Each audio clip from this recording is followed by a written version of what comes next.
Welcome back. If you're interested in sustainable agriculture and or personal environmental leadership, the next minute or two might be interesting to you.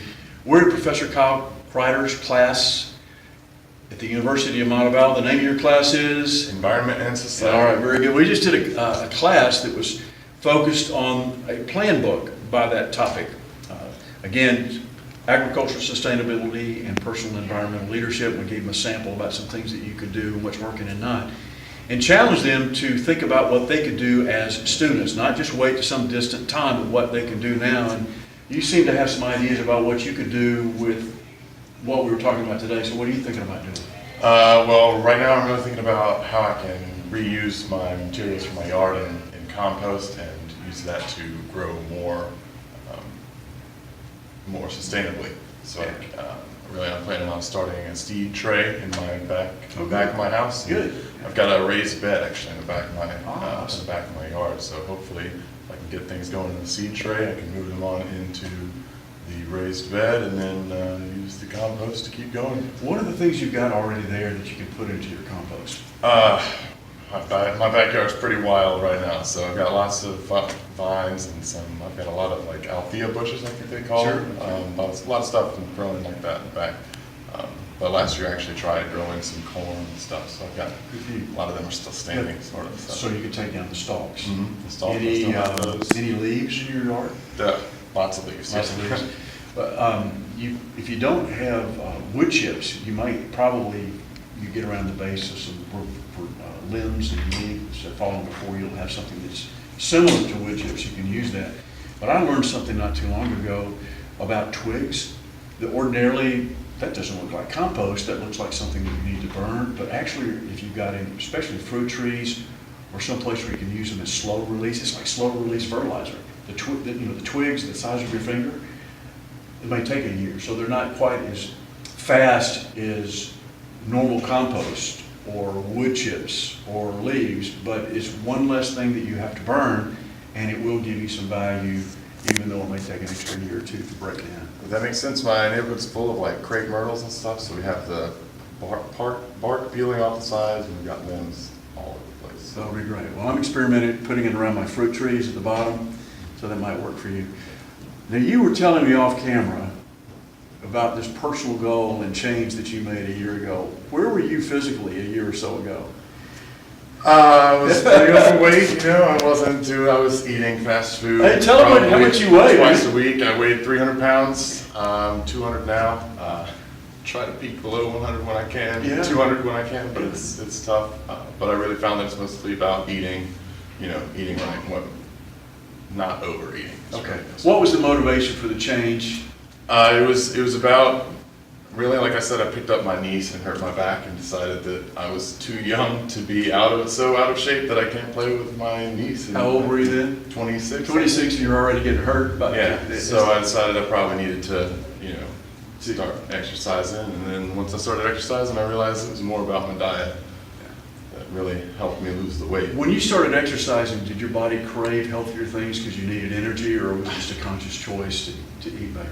I mean, I started kind of counting calories, so I was never low on calories. It's never that I needed the energy. It was really about how I felt when I was eating well. So my whole body feels better when you eat well as opposed to when you eat. Well, what did you change? I mean, there was before, and then there was after. How did you start?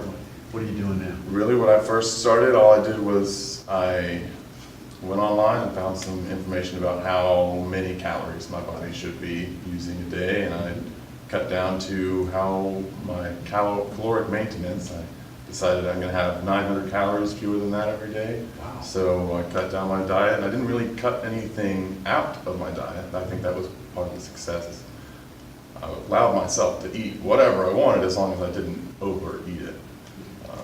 But I also eventually moved on to focus on like macronutrients and focusing more on eating protein as opposed to loading up on calories. That's good. Well, I know you're just thinking about what you're going to grow, but is there anything that you're thinking about growing that might be part of this new health regimen where you might grow what you're planning to eat that would be healthier for you? I've definitely come to eat a lot more corn. I know we talked about how it's difficult to get a good yield of corn. I've experienced that myself. But we eat a lot of green beans, squash, Brussels sprouts I found are actually a really good source of protein. Good. Are you thinking about growing some of those? As much as I can. Oh, that'll be great. Any other ideas or questions from you? Or encouragement to anybody who might be watching the video? I would just say if you're trying to get in shape, just first you want to watch what you are eating, and you can stay and exercise if you want to get stronger, but if you're trying to lose weight, it's the calories that you want to watch. And as far as doing things at home, as far as growing, I started doing it because it was sort of just a hobby, and it grows into something where you can actually benefit and eat from it. So. That's great, thank you. Yeah. Listen, guys, if you're going to try to change your habits or change your body or your energy or your health or even your growing, think about your why. And if you value being able to pick up your niece, and if that motivates you to start living better and eating better and exercise better, that's one great example. What is it for you? Because most people need a reason for them to become closer to their best selves. And oftentimes that means eating better and exercising better and living with more purpose. And if you have a purpose, then you have an extra motivation, even when you might want some so-called junk food, that you might eat that in moderation or as a reward or once a week or something like that. And then most of the time, shop and or grow things that you want to eat, because people tend not to want to waste things. So if you're growing some of those things that you want to have on your table and maybe share with family and others, then you're more likely to eat those. So think about your why and your strategy or approach to get there, and you're going to increase your energy, the way you feel about yourself in terms of having more character to do the right thing rather than the foolish things that lead you down a negative path. Because low energy doesn't help you as a student, does it? Okay. So you increase your energy and your focus and your overall health, you're going to probably do better in school, live longer, be better with your family members like your niece, and more. But listen, we hope this short video is at least inspired thought. If you're interested in seeing the plan book or some of the video clips, we'll be glad to make those available on the website, and hopefully you'll enjoy those. And may you plan and lead your life and use sustainable agriculture to help you get there.